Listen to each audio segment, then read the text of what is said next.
Petite question, savez-vous précisément sur combien de sites vous êtes inscrit? Et avec combien d'adresses email différentes?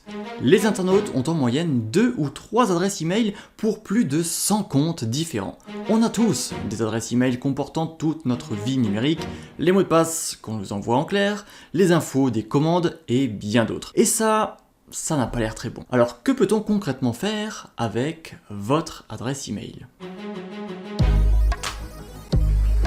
Tout d'abord, on peut vous pister. Il y a quelques années, une fille appelée Anaïs m'a contacté avec une boule au ventre car son ex-copain l'a menacée en lui montrant qu'il connaissait tout de sa vie privée. Facile, me diriez-vous, puisqu'ils étaient ensemble. Sauf que son ex-copain a retrouvé des informations la concernant alors qu'ils n'étaient même pas encore ensemble et dont elle ne se souvenait même plus. Alors à moins de faire une téléportation dans le passé ou de l'avoir espionné secrètement pendant des années, il n'y avait pas d'autre alternative. En fait, il y en avait une, et j'ai aidé Anaïs à comprendre à quel point cela était facile pour son ex-copain de retrouver les informations privées en question, alors même qu'elle avait changé tous ses mots de passe. J'ai trouvé les noms de ses professeurs du collège, sa meilleure copine, ses photos, ses loisirs, et même l'identité de son premier amoureux, avec toute l'histoire passionnante qu'il y avait derrière. En bon psychologue spécialiste en thérapie de couple, j'ai donc commencé par écouter tous les problèmes d'Anaïs pour en savoir plus sur cette histoire et pourquoi son petit ami a pu la tromper. Non, je déconne. Je n'ai demandé aucune information personnelle à Anaïs, je lui ai simplement demandé l'autorisation de faire une recherche sur son identité numérique uniquement à partir de son adresse email de contact.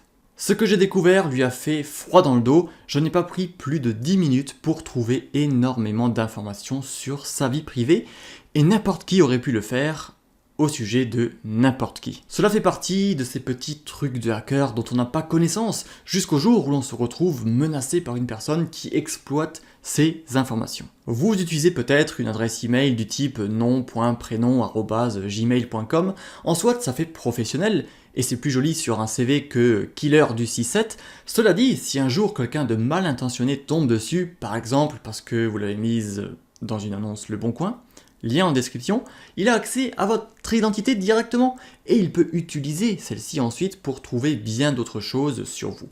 Il peut vous trouver sur les réseaux sociaux, sur les blogs, annuaires et bien d'autres. Mais ne croyez pas qu'un pseudonyme vous protège mieux, des outils spécialisés permettent de chercher un nom d'utilisateur sur divers sites de façon totalement automatisée.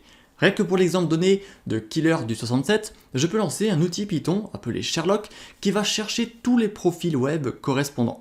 On passe d'un pseudonyme mignon à une photo, des vidéos, une date de naissance, une localisation, des intérêts, et même un nom et prénom que je me dois de flouter par respect pour cette personne. Le comble de cette histoire, c'est que je n'ai même pas cherché à trouver un pseudonyme particulier qui apparaîtrait sur internet dans le cadre de cette vidéo, le premier auquel j'ai pensé a suffi.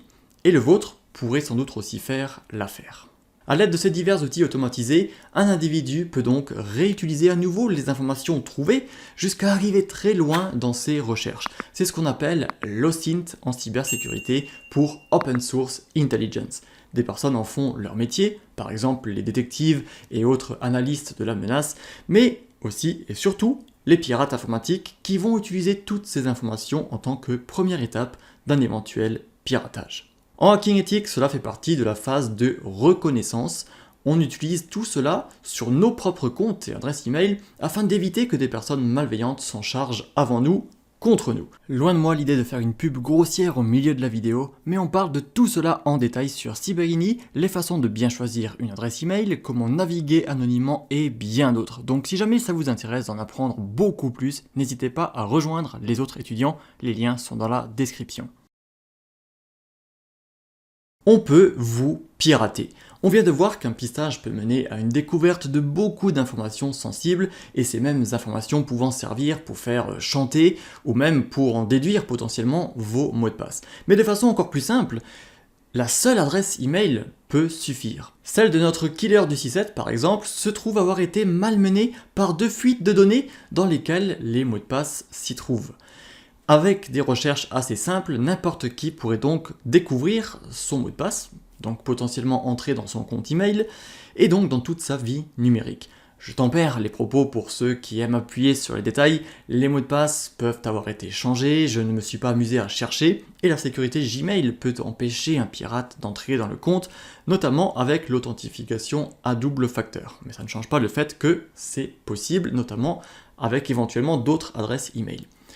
Cela dit, ce n'est toujours pas tout, car un mot de passe trouvé dans une fuite peut très bien avoir été réutilisé sur d'autres comptes liés. Pour rappel, un internaute dispose de 100 comptes pour quelques adresses email, et la réutilisation de mots de passe est donc potentiellement équivalente.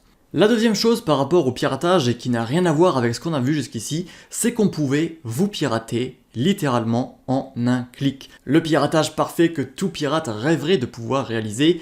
Pas besoin d'outils, pas besoin de recherche préalable, pas besoin de compétences particulières, car c'est une faille informatique désespérante qui peut mener à un tel piratage.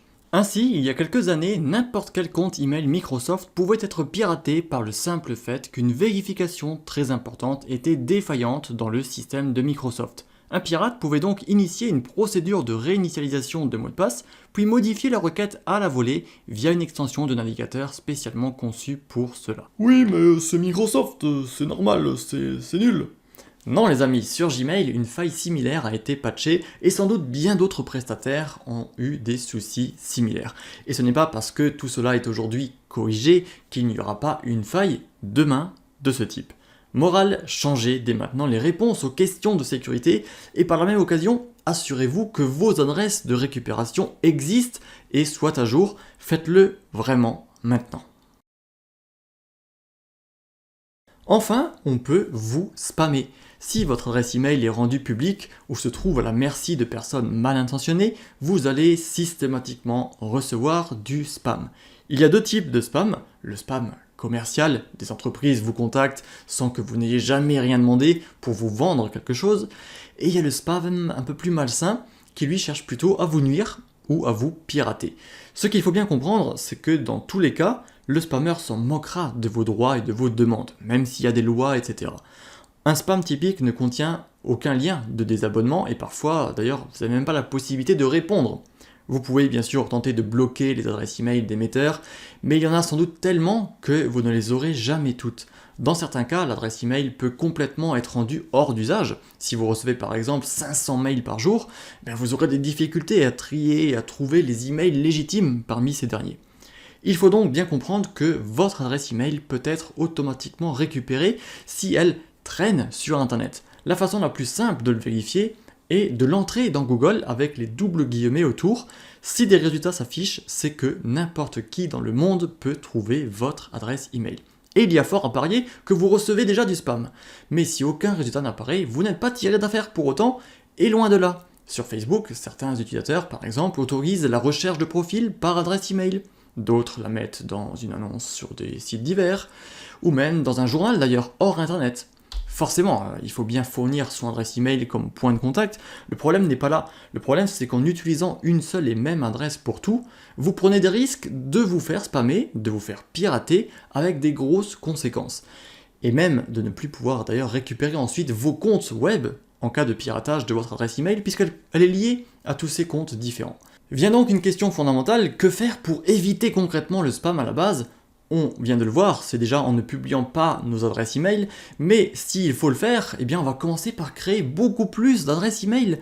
Si possible, une pour chaque type d'activité différente que vous définirez vous-même. Et si possible, sans utiliser le même pseudonyme partout. C'est ce qu'on appelle également les emails alias, qui vous permettent d'avoir plusieurs adresses email qui tombent sur la même boîte de réception et dans laquelle vous pouvez définir des règles. Par exemple, celle-ci, je bloque tout le monde, etc. Ici, celle-ci, finalement, je l'utilise plus, je la supprime, etc. Et puis vous avez juste une seule boîte, et donc c'est très pratique pour pouvoir tout de même utiliser Internet, les emails comme bon vous semble, de façon normale, mais en évitant un maximum ces soucis. Je vous mets également le lien dans la description pour en savoir plus à ce sujet, et je vous dis à la prochaine.